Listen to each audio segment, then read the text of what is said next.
ಒಂದೂರಿನಲ್ಲಿ ಜ್ಞಾನ್ದೇವ್ ಹೆಸರಿನ ಒಬ್ಬ ಮೋಚಿ ಇದ್ದ.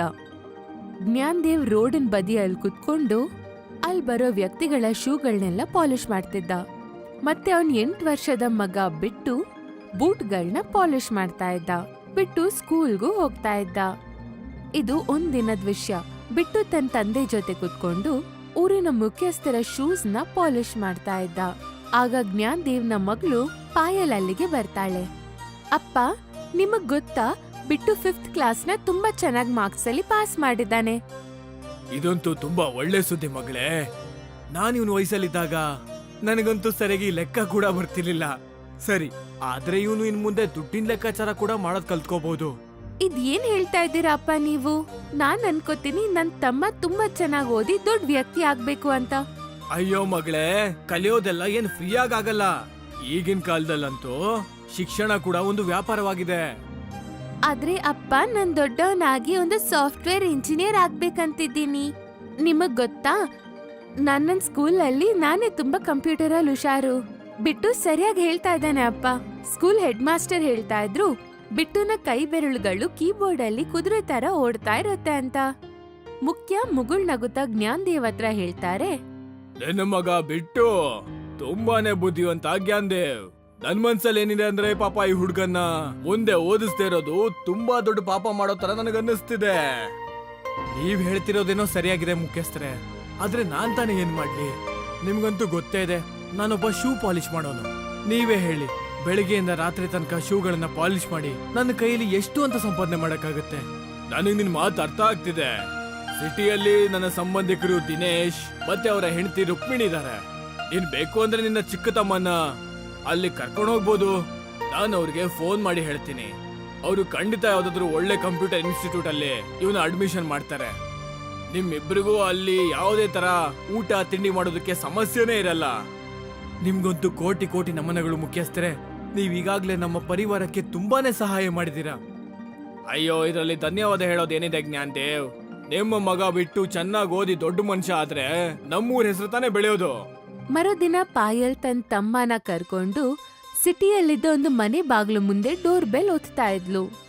ಯಾರ್ ನೀವು? ನಾನು ಪಾಯಲ್ ಅಂತ, ಮತ್ತು ಇವನು ನನ್ನ ತಮ್ಮ ಬಿಟ್ಟು. ಇವನು ಓದೋದ್ರಲ್ಲಿ ತುಂಬಾನೇ ಹುಷಾರು. ನಮ್ಮ ಊರಿನ ಮುಖ್ಯಸ್ಥರು ನಿಮ್ಮ ಹತ್ರ ಕಳ್ಸಿದ್ದು. ಓ ಹಾ, ನೀನೇನಾ ಆ ಪಾಯಲ್ಲು? ಮತ್ತೆ ಇವನು ನಿನ್ನ ಚಿಕ್ಕ ತಮ್ಮ ಬಿಟ್ಟು ಅಲ್ವಾ? ನನ್ನ ಹೆಸರು ದಿನೇಶ್. ನೀವಿಬ್ರು ಇಲ್ಲಿ ಬರ್ತೀರಾ ಅಂತ ಚಿಕ್ಕಪ್ಪ ಆವಾಗ್ಲೇ ನನಗೆ ಕಾಲ್ ಮಾಡಿದ್ರು. ನೀವಿಬ್ರು ಹೊರಗಡೆ ಯಾಕೆ ನಿಂತಿದ್ದೀರಾ? ಒಳಗ್ ಬನ್ನಿ. ಪಾಯಲ್ ತನ್ನ ಬ್ಯಾಗ್ನ ತಗೊಂಡು ಒಳಗಡೆ ಹೋಗ್ತಾಳೆ. ಒಳಗಡೆ ಬಂದ ತಕ್ಷಣ ಅವಳ ದೃಷ್ಟಿ ಅವಳ ವಯಸ್ಸಿನ ಒಂದು ಸುಂದರವಾದ ಹುಡುಗಿ ಮೇಲೆ ಹೋಗುತ್ತೆ. ಅವಳು ತುಂಬಾನೇ ಚೆನ್ನಾಗಿರೋ ಬಟ್ಟೆನ ಹಾಕೊಂಡಿದ್ಲು. ಇವಳು ನನ್ನ ಚಿಕ್ಕ ತಂಗಿ ರುಕ್ಮಿಣಿ. ಅಣ್ಣ, ಇವ್ರು ಯಾರಣ್ಣ? ಇವಳು ಪಾಯಲ್ ಅಂತ, ಮತ್ತೆ ಇವನು ಇವಳ ಚಿಕ್ಕ ತಮ್ಮ ಬಿಟ್ಟು. ಇನ್ಮೇಲೆ ಇವರಿಬ್ರು ನಮ್ಮನೇಲೇ ಇರ್ತಾರೆ. ಬಿಟ್ಟುಗೆ ಕಂಪ್ಯೂಟರ್ ಕಲಿಯೋಕೆ ತುಂಬಾನೇ ಆಸೆ. ಮತ್ತೆ ಊರಲ್ಲಿ ಕಂಪ್ಯೂಟರ್ ಕಲಿಯೋದಕ್ಕೆ ಯಾವುದೇ ಇನ್ಸ್ಟಿಟ್ಯೂಟ್ ಇಲ್ಲ. ರುಕ್ಮಿಣಿ ತಮಾಷೆ ಮಾಡ್ಬೇಕನ್ನೋ ದೃಷ್ಟಿಯಲ್ಲಿ ಹೇಳ್ತಾಳೆ, ಇದೇನಣ್ಣ, ನಿಮಗ್ ಅನ್ಸುತ್ತಾ ಇವ್ರ ತಲೆ ಒಳಗಡೆ ಕಂಪ್ಯೂಟರ್ ಎಲ್ಲ ಹೋಗುತ್ತೆ ಅಂತ? ಇವ್ರು ದೊಡ್ಡವರಾದ್ಮೇಲೆ ತುಂಬಾ ಕಷ್ಟಪಟ್ಟೆ ಕೆಲ್ಸ ಮಾಡ್ತಾರೆ. ನನಗ್ ಹೇಗ್ ಅನ್ಸ್ತಾ ಇದೆ ಅಂದ್ರೆ, ನಾನ್ ಇವ್ರಿಬ್ರನ್ನ ಊರಿನಲ್ಲಿ ಎಲ್ಲೋ ನೋಡಿದೀನಿ ಅಂತ. ಅಯ್ಯೋ, ನನ್ಗೀಗ್ ನೆನ್ಪಾಯ್ತು, ಇವ್ನು ಅದೇ ಹುಡುಗ. ಊರಿನ ರೋಡಲ್ಲಿ ಇವ್ನೇ ನನ್ ಚಪ್ಪಲ್ನ ರಿಪೇರಿ ಮಾಡಿದ್ದು. ಇವ್ನಪ್ಪ ಒಬ್ಬ ಮೋಚಿ ಅಲ್ವಾ? ಸುಮ್ನೆ ರುಕ್ಮಿಣಿ, ನೀನು ಈ ರೀತಿ ನನ್ನ ಊರಿನ ಜನರಿಗೆ ಅವಮಾನ ಮಾಡೋದು ನನಗಿಷ್ಟ ಆಗಲ್ಲ. ಮರಿಬೇಡ, ನೀನು ಯಾವ ಊರಿನ ಜನರ ಬಗ್ಗೆ ಮಾತಾಡ್ತಿದ್ಯೋ. ನಮ್ಮ ಪರಿವಾರದವರೆಲ್ಲ ಅಲ್ಲೇ ಬೆಳೆದಿರೋದು ಅಂತ. ಅದೆಲ್ಲ ಸರಿ ಅಣ್ಣ, ಆದ್ರೆ ನೀವ್ ಈ ವಿಷಯನ ಯಾಕೆ ಅರ್ಥ ಮಾಡ್ಕೋತಿಲ್ಲ? ಕಂಪ್ಯೂಟರ್ ಅನ್ನೋದು ತುಂಬಾ ಬುದ್ಧಿವಂತರ ತಲೆಗ್ ಮಾತ್ರ ಹತ್ತೋದು. ಈ ಮೋಚಿ ಕೆಲ್ಸ ಮಾಡೋರ್ಗೆಲ್ಲ ಹತ್ತಲ್ಲ. ಇಷ್ಟು ಹೇಳಿ ರುಕ್ಮಿಣಿ ಅಲ್ಲಿಂದ ಹೊರಟೋಗ್ತಾಳೆ. ಅವಳ ಕಡೆಯಿಂದ ನಾನು ಕ್ಷಮೆ ಕೇಳ್ತೀನಿ. ಅದೇನಂದ್ರೆ, ಅಪ್ಪ ಅಮ್ಮ ತೀರ್ಕೊಂಡ ನಂತರ ನಾನೇ ಅವಳನ್ನ ತುಂಬಾ ಪ್ರೀತಿಯಿಂದ ಮುದ್ದಾಗಿ ಬೆಳೆಸಿರೋದು. ಅದಕ್ಕೆ ಅವಳಿಗೆ ಸ್ವಲ್ಪ ಕೋಪ ಜಾಸ್ತಿ. ಪರವಾಗಿಲ್ಲ, ಅವ್ರು ಹೇಳಿದ ಮಾತುಗಳಿಗೆಲ್ಲ ಬೇಜಾರಾಗಲ್ಲ. ನೀವಿಬ್ರು ಕೈಕಾಲ್ ಮುಖ ತೊಳ್ಕೊಂಡು ಊಟ ಮಾಡಕ್ ಬನ್ನಿ. ಅದಾದ್ಮೇಲೆ ನಾನು ನಿಮ್ಗೊಂದು ಅಡ್ರೆಸ್ ಕೊಡ್ತೀನಿ. ಸಿಟಿಯ ಬೆಸ್ಟ್ ಇನ್ಸ್ಟಿಟ್ಯೂಟ್ ಅದು. ನಾನು ಅವ್ರ ಹತ್ರ ಫೋನ್ ಮಾಡಿ ಮಾತಾಡಿದ್ದೀನಿ. ನೀನು ನಿನ್ನ ಚಿಕ್ಕ ತಮ್ಮನ ಕರ್ಕೊಂಡು ಅಲ್ಲಿಗೆ ಹೋಗ್ಬಿಡು. ಮರುದಿನ ಪಾಯಲ್ ಬಿಟ್ಟುನ ಕರ್ಕೊಂಡು ಸಿಟಿಯಲ್ಲಿದ್ದ ಟಾಪ್ ಇನ್ಸ್ಟಿಟ್ಯೂಟ್ಗೆ ಕರ್ಕೊಂಡು ಹೋಗ್ತಾಳೆ. ಆ ಇನ್ಸ್ಟಿಟ್ಯೂಟ್ ನ ಮ್ಯಾಡಮ್ ಪ್ರಭಾಷ್ ಶರ್ಮಾ ಪಾಯಲ್ ಮತ್ತು ಬಿಟ್ಟುನ ನೋಡಿ ಆಶ್ಚರ್ಯ ಆಗುತ್ತೆ. ನೀವಿಬ್ರು ಯಾರು? ಮತ್ತೆ ನಿಮ್ಮನ್ ಒಳಗಡೆ ಯಾರು ಬಿಟ್ರು? ನನ್ನ ಹೆಸರು ಪಾಯಲ್ ಅಂತ, ಮತ್ತು ಇವನು ನನ್ನ ತಮ್ಮ ಬಿಟ್ಟು. ಇವನ್ಗೆ ಕಂಪ್ಯೂಟರ್ ಅಂದ್ರೆ ತುಂಬಾನೇ ಇಷ್ಟ. ಇವನು ಕಂಪ್ಯೂಟರ್ ಅಲ್ಲಿ ತುಂಬಾನೇ ಹುಷಾರಾಗಿದ್ದಾನೆ. ಕಂಪ್ಯೂಟರ್ನ ಕೀಬೋರ್ಡ್ ಅಲ್ಲಿ ಇವನ್ ಬೆರಳು ಕುದುರೆ ತರ ಓಡ್ತಾ ಇರತ್ತೆ. ಸಾಕು ಸಾಕು, ಜಾಸ್ತಿ ಹೊಗಳೋ ಅವಶ್ಯಕತೆ ಏನಿಲ್ಲ. ನೀವಿಬ್ರು ಬಟ್ಟೆನ ನೋಡ್ದಾಗ ನನ್ಗೆ ನೀವ್ ಹೇಳ್ತಾ ಇರೋದು ಸುಳ್ಳು ಅನ್ಸ್ತಾ ಇದೆ. ನನಗ್ಯಾಕೋ ನೀವಿಬ್ರು ಕಂಪ್ಯೂಟರ್ನೇ ನೋಡೇ ಇಲ್ಲ ಅನ್ಸುತ್ತೆ. ಮೇಡಮ್, ಕಂಪ್ಯೂಟರ್ ನಾನಲ್ಲ, ನನ್ ತಮ್ಮ ಕಲಿಬೇಕಂತ ಇರೋದು. ಇಲ್ಲಿಗ್ ಓದಕ್ ಬಂದಿರೋ ಮಕ್ಕಳನ್ನ ನೋಡಿದ್ಯಾ? ಇವರೆಲ್ಲ ಸಿಟಿಯಲ್ಲಿರೋ ಟಾಪ್ ಕಾನ್ವೆಂಟ್ ಸ್ಕೂಲ್ನ ಮಕ್ಕಳು ಮತ್ತು ತುಂಬಾನೇ ಶ್ರೀಮಂತ ಫ್ಯಾಮಿಲಿಯಿಂದ ಬರ್ತಾರೆ. ನನಗ್ಯಾಕೋ ಅನ್ಸ್ತಾ ಇದೆ ನಿನ್ನಪ್ಪ ನಿನ್ ತಮ್ಮನ ಯಾವ್ದೋ ಸರ್ಕಾರಿ ಶಾಲೆಯಲ್ಲಿ ಓದ್ಸಿದ್ದಾರೆ ಅಂತ, ಅದು ಕೂಡ ಯಾರ ಹತ್ರನೋ ಸಾಲ ಮಾಡ್ಕೊಂಡು. ಇದು ನಿಜ, ನನ್ನಪ್ಪ ತುಂಬಾನೇ ಬಡವರು. ಅವರೊಬ್ಬ ಮೋಚಿ ಮತ್ತು ನನ್ ತಮ್ಮ ಅವ್ರಿಗೆ ಆ ಕೆಲ್ಸದಲ್ಲಿ ಕೂಡ ಸಹಾಯ ಮಾಡ್ತಾನೆ. ಆದ್ರೆ ಅವನು ಎಷ್ಟ್ ಚೆನ್ನಾಗಿ ಶೂ ಪಾಲಿಶ್ ಮಾಡ್ತಾನೆ ಅಂದ್ರೆ ಅದಕ್ಕಿಂತ ತುಂಬಾ ಚೆನ್ನಾಗಿ ಅವನ್ ಕೀಬೋರ್ಡ್ ಅಲ್ಲಿ ಬೆರಳನ್ನ ಓಡಿಸ್ತಾನೆ.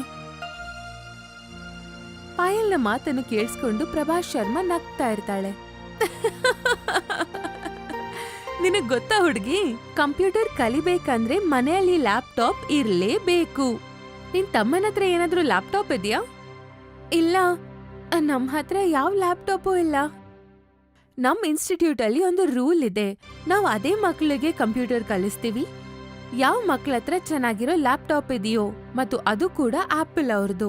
ನೀನ್ ಯಾವಾಗ ನಿನ್ ತಮ್ಮನ್ಗೆ ಒಂದ್ ಲ್ಯಾಪ್ಟಾಪ್ ನ ಖರೀದಿ ಮಾಡ್ತೀಯೋ ಅವಾಗ ಇಲ್ಲಿಗೆ ವಾಪಸ್ ಬಾ. ಪಾಯಲ್ ತುಂಬಾನೇ ಬೇಜಾರಿಂದ ಬಿಟ್ಟುನ ಕರ್ಕೊಂಡು ಮನೆಗ್ ವಾಪಸ್ ಬರ್ತಾಳೆ ಮತ್ತು ಎಲ್ಲಾ ವಿಷಯನ ದಿನೇಶ್ಗೆ ಹೇಳ್ತಾಳೆ. ನನ್ನ ಕ್ಷಮಿಸ್ಬಿಡು ಪಾಯಲ್, ನಾನ್ ಹೇಳೋದು ಮರ್ತೇ ಹೋಗಿದ್ದೆ. ಆಪಲ್ ಲ್ಯಾಪ್ಟಾಪ್ಗೆ ಎಷ್ಟಾಗುತ್ತೆ ಹೇಳಿ? ದಿನೇಶ್ ಹೇಳೋಕ್ಕಿಂತ ಮುಂಚೆನೆ ರುಕ್ಮಣಿ ಹೇಳ್ತಾಳೆ, ಆಪಲ್ ಲ್ಯಾಪ್ಟಾಪ್ಗೆ ಎಷ್ಟು ದುಡ್ಡು ಆಗುತ್ತೆ ಅಂದ್ರೆ ಅಷ್ಟು ರೂಪಾಯಿಗಳಲ್ಲಿ ನಿನ್ ಮನೆ ಕೂಡ ಬರಲ್ಲ. ನಾನ್ ವಾಪಸ್ ಊರಿಗಂತೂ ಹೋಗಲ್ಲ. ನಾನ್ ಏನಾದ್ರೂ ವಾಪಸ್ ಹೋದ್ರೆ ಊರಿನ ಜನರೆಲ್ಲ ನಮ್ಗೆ ತಮಾಷೆ ಮಾಡ್ತಾರೆ. ನೀವ್ ಏನಾದ್ರೂ ನನ್ಗೆ ಇಲ್ಲೊಂದ್ ಕೆಲ್ಸ ಹುಡುಕ್ ಕೊಡ್ತೀರಾ? ನಾನ್ ದಿನ ಎಲ್ಲ ಕೆಲ್ಸ ಮಾಡ್ತೀನಿ ಮತ್ತು ನನ್ ತಮ್ಮನ್ಗೆ ಒಂದು ಲ್ಯಾಪ್ಟಾಪ್ನ ತಗೊಡ್ತೀನಿ.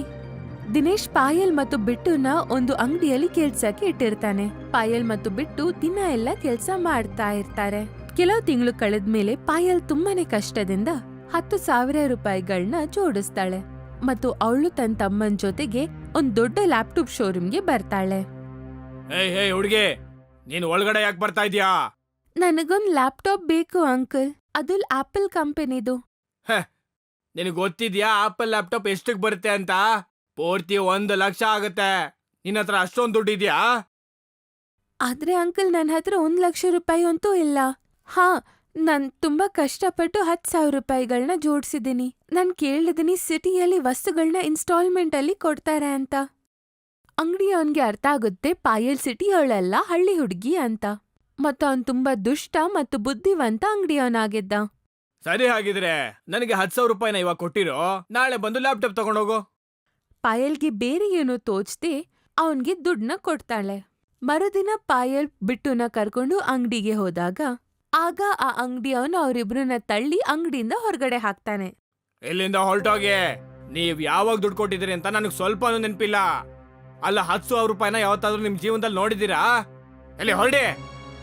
ಪಾಯಲ್ ಅಳುತ್ತಾ ರೋಡಿನಲ್ಲಿ ಕೂತಿದ್ಲು. ಆಗ ಅವಳ ಹತ್ರ ಒಬ್ಬ ವಯಸ್ಸಾದ ವ್ಯಕ್ತಿ ಲ್ಯಾಪ್ಟಾಪ್ನ ತಗೊಂಡು ಅವಳ ಹತ್ರ ಬಂದು ಹೇಳ್ತಾಳೆ, ಏನಾಯ್ತು ಮಗ್ಲೇ, ಯಾಕಿಲ್ ಕೂತ್ಕೊಂಡು ಅಳ್ತಾ ಇದೀಯಾ? ಪಾಯಲ್ ಬೇಜಾರಿಂದ ಅಳುತ್ತಾ ನಡೆದಿದ್ದ ಎಲ್ಲ ವಿಷಯಗಳನ್ನ ವ್ಯಕ್ತಿ ಹತ್ರ ಹೇಳ್ತಾಳೆ. ತಗೋ ಇದನ್ನ, ನೀನು ನಿನ್ ತಮ್ಮಂಗೆ ಅಲ್ಲಿವರೆಗೂ ನನ್ನ ಲ್ಯಾಪ್ಟಾಪ್ ಕೊಡು. ನನಗೆ ಈಗ ಇದರ ಅವಶ್ಯಕತೆ ಏನೂ ಇಲ್ಲ. ಯಾವಾಗ ನಿನ್ನ ತಮ್ಮ ಚೆನ್ನಾಗಿ ಕಂಪ್ಯೂಟರ್ ಕಲಿತಾನೋ ಮತ್ತೆ ಬುದ್ಧಿವಂತನಾಗ್ತಾನೋ ಅವಾಗ ನಾನು ಇದನ್ನ ವಾಪಸ್ ತಗೊಂಡೋಗ್ತೀನಿ. ಆದ್ರೆ ನೀವ್ ಯಾಕೆ ನಮ್ ಸಹಾಯ ಮಾಡ್ತಾ ಇದ್ದೀರಾ? ನಾನ್ ನಿಮಗ್ ಸಹಾಯ ಯಾಕೆ ಮಾಡ್ತಿದ್ದೀನಿ ಅಂದ್ರೆ, ಈ ಪ್ರಪಂಚದಲ್ಲಿರೋ ಎಲ್ಲಾ ಜನರು ಕೆಟ್ಟೋರಾಗಿರಲ್ಲ ಅಂತ. ಇಷ್ಟು ಹೇಳಿ ಆ ವ್ಯಕ್ತಿ ಅಲ್ಲಿಂದ ಹೊರಟೋಗ್ತಾನೆ ಮತ್ತು ಲ್ಯಾಪ್ಟಾಪ್ ಪಾಯಲ್ಗೆ ಕೊಡ್ತಾನೆ. ಪಾಯಲ್ ಖುಷಿಯಿಂದ ಅವಳ ತಮ್ಮನ್ಗೆ ಹೇಳ್ತಾಳೆ, ಇವಾಗ ಬೇಗ ಬೇಗ ನಿನ್ ಬೆರಳುಗಳ ಮ್ಯಾಜಿಕ್ ತೋರ್ಸು ಮತ್ತು ಫೋಟೋಶಾಪ್ ಅಲ್ಲಿ ಲ್ಯಾಪ್ಟಾಪ್ ಫೋಟೋನೇ ಮಾಡಿ ತೋರ್ಸು. ಬಿಟ್ಟು ಬೇಗನೆ ಲ್ಯಾಪ್ಟಾಪ್ ಇಮೇಜ್ ನ ಮಾಡ್ತಾನೆ. ಆದ್ರೆ ಅವನು ಫೋಟೋಶಾಪ್ ಅಲ್ಲಿ ಇಮೇಜ್ ನ ರೆಡಿ ಮಾಡಿದ ತಕ್ಷಣ ಆಗ ಅವರಿಬ್ರಿಗೆ ಒಂದು ಆಶ್ಚರ್ಯ ಕಾದಿತ್ತು. ಮತ್ತು ಆಗ ಅದೇ ಕ್ಷಣದಲ್ಲಿ ಅವ್ರ ಮುಂದೆ ಇನ್ನೊಂದು ಲ್ಯಾಪ್ಟಾಪ್ ಪ್ರತ್ಯಕ್ಷ ಆಗುತ್ತೆ. ಇದು ಹೇಗ್ ಸಾಧ್ಯ? ನಮ್ ಹತ್ರ ಒಂದೇ ಲ್ಯಾಪ್ಟಾಪ್ ಇದ್ದಿದ್ದಲ್ವಾ? ಇದು ಹೇಗಾಯ್ತಂತ ಗೊತ್ತಾಗ್ತಿಲ್ಲ ಅಕ್ಕ. ಈಗ ಇನ್ನೊಂದ್ ಇಮೇಜ್ ಮಾಡು. ಬಿಟ್ಟು ಮತ್ತೊಂದ್ಸಲ ಲ್ಯಾಪ್ಟಾಪ್ ಇಮೇಜ್ ನ ಮಾಡ್ತಾನೆ. ಮತ್ ಮೊದ್ಲು ಬಂದಿರೋ ತರ ಇನ್ನೊಂದು ಲ್ಯಾಪ್ಟಾಪ್ ಅಲ್ಲಿ ಪ್ರತ್ಯಕ್ಷ ಆಗುತ್ತೆ. ನಾನು ಈ ಇಮೇಜ್ ಅಲ್ಲಿ ಯಾವ ಲ್ಯಾಪ್ಟಾಪ್ ಮಾಡಿದೀನೋ ಇದು ಅದೇ ಲ್ಯಾಪ್ಟಾಪ್ ತರ ಇದೆ.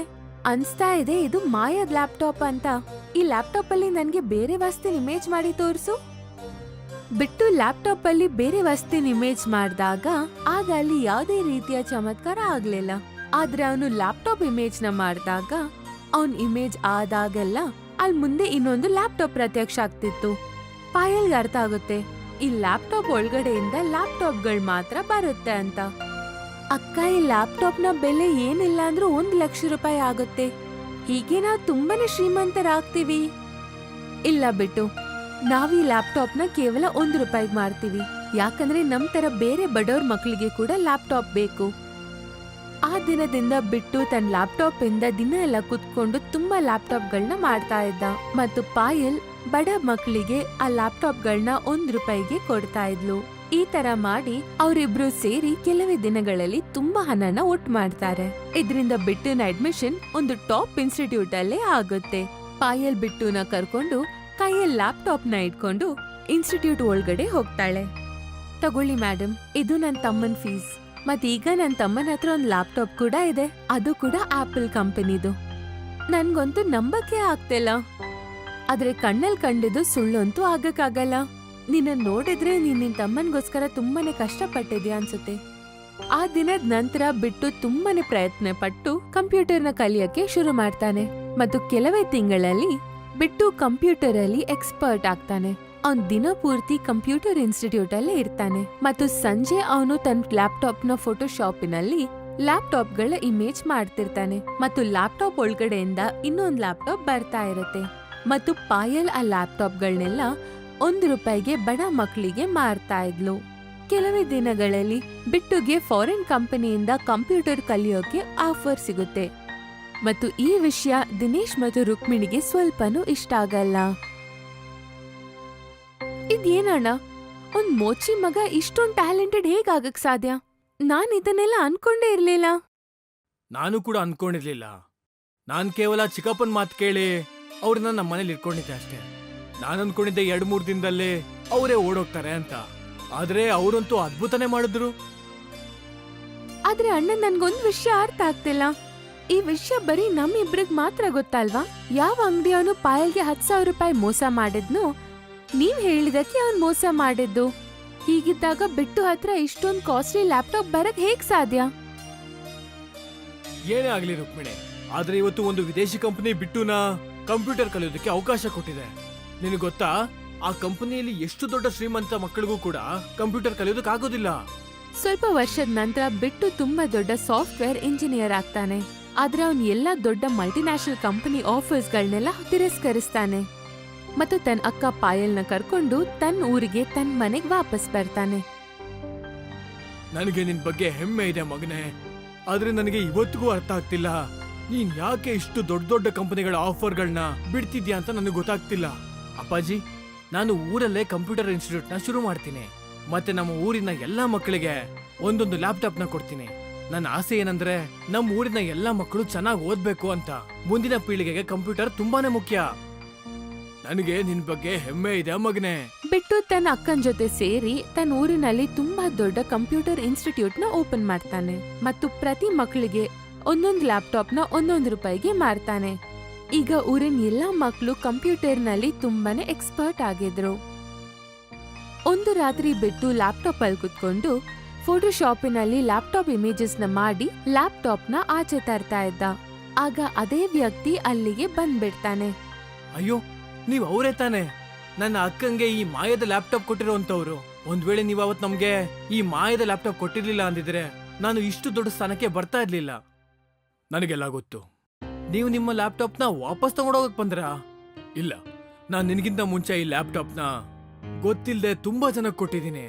ಆದ್ರೆ ಅವರೆಲ್ಲರೂ ಸ್ವಾರ್ಥಿಗಳಾಗಿದ್ರು. ಆದ್ರೆ ನೀನೇ ಮೊದಲನೇ ವ್ಯಕ್ತಿ ಈ ಮಾಯದ ಲ್ಯಾಪ್ಟಾಪ್ ನ ಸರಿಯಾಗಿ ಬಳಸಿರೋನು. ಇವತ್ತಿಂದ ಈ ಲ್ಯಾಪ್ಟಾಪ್ ನಿಂದೆ ಆಗಿರುತ್ತೆ. ಆದ್ರೆ ನೀವು ನಿಮ್ ಬಗ್ಗೆ ಅಂತೂ ಏನು ಹೇಳಲೇ ಇಲ್ಲ. ಕೆಲವು ವಿಷಯಗಳಂತೂ ಈ ಪ್ರಪಂಚದಲ್ಲಿ ರಹಸ್ಯವಾಗಿದ್ರೇನೆ ಚೆನ್ನಾಗಿರುತ್ತೆ. ಬಿಟ್ಟು ನೀನ್ ಹೀಗನ್ಕೋ, ದೇವ್ರು ನಿನ್ನ ಸಹಾಯಕ್ಕೆ ನನ್ನ ಕಳ್ಸಿದಾರೆ ಅಂತ. ಎಷ್ಟು ಹೇಳಿ ಆ ವ್ಯಕ್ತಿ ಅಲ್ಲಿಂದ ಹೊರಟೋಗ್ತಾನೆ. ಮತ್ತೆ ಬಿಟ್ಟು ಇವತ್ತು ಕೂಡ 1 ರೂಪಾಯಿಗೇನೆ ಲ್ಯಾಪ್ಟಾಪ್ನ ಮಾರ್ತಿರ್ತಾನೆ.